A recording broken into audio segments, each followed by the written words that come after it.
a woman born deaf find love with a man who can hear? Or are the differences just too great? Children of a Lesser God is back on stage in a brand new revival. But first, a reminder of the story that began almost 40 years ago. And a quick note. This play is striving to be the most accessible in Broadway history.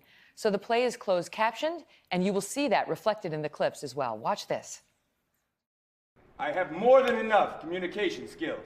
It was a story that ignited a conversation between the hearing and the deaf community. A speech therapist named James determined to teach a cleaning woman named Sarah, who happens to be deaf, to speak.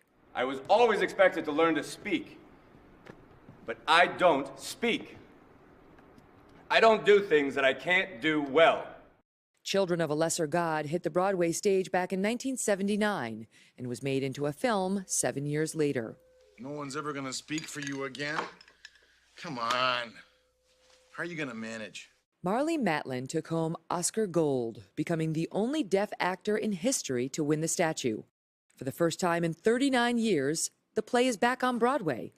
Joshua Jackson, best known from TV's The Affair and Dawson's Creek, takes the stage with newcomer Lauren Ridloff.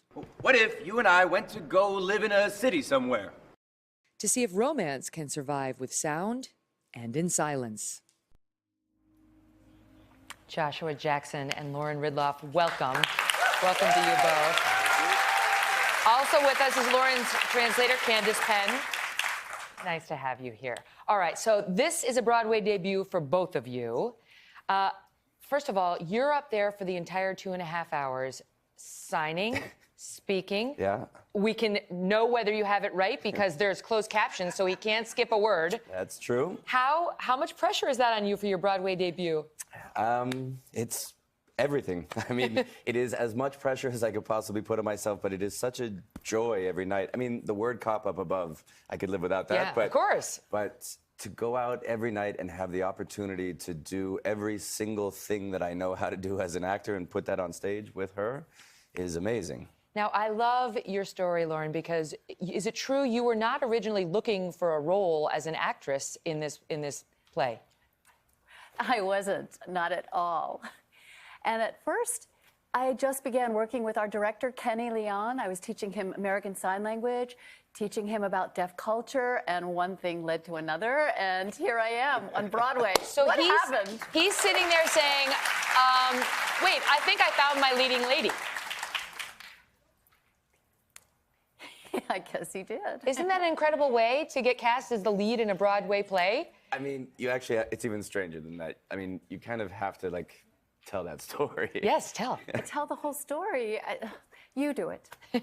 Okay, so my version of the story is, so Kenny was taking his sign language lessons, and he found this wonderful woman who put him into like a deep immersion class. And as he was putting together the first read-through, way, like 18 months ago of this show, he had put together a cast of people, and he said to me, he's like, I found everybody, but I can't find my leading lady, but I have this amazing woman who has been teaching me sign language, so just for the purposes of the read-through, why don't we use her, and I will continue the search.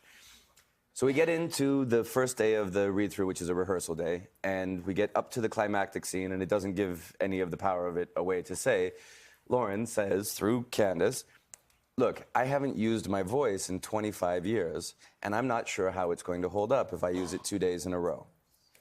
And so all the hearing people in the audience go, what? Of course, don't use your voice today, save it for tomorrow. And we get into the next day, and now we're doing the reading for all of the money people and the producers and a sort of like typically crusty New York crowd. Right. And we get up to that climactic scene, and all of us who had been there the day before knew, like, we're going into uncharted territory. And out of this woman comes something that you can only experience if you're there live.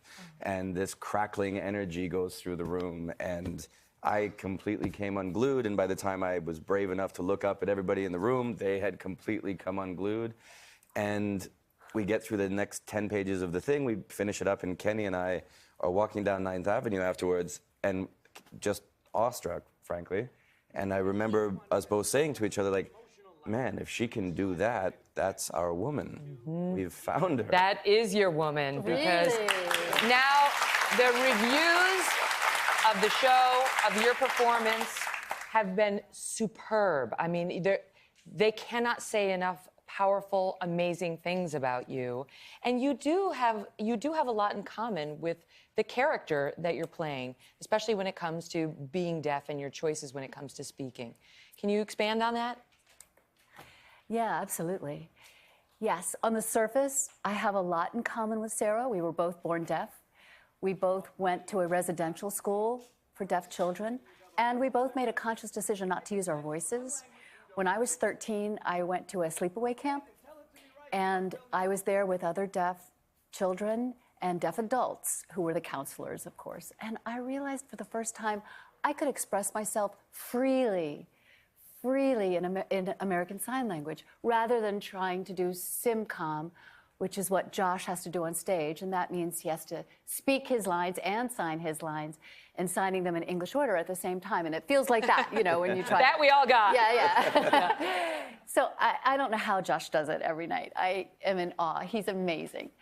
But back at that time when I was 13 at that camp, I realized this is such an easier way to communicate. It is an ease of being myself and who I am.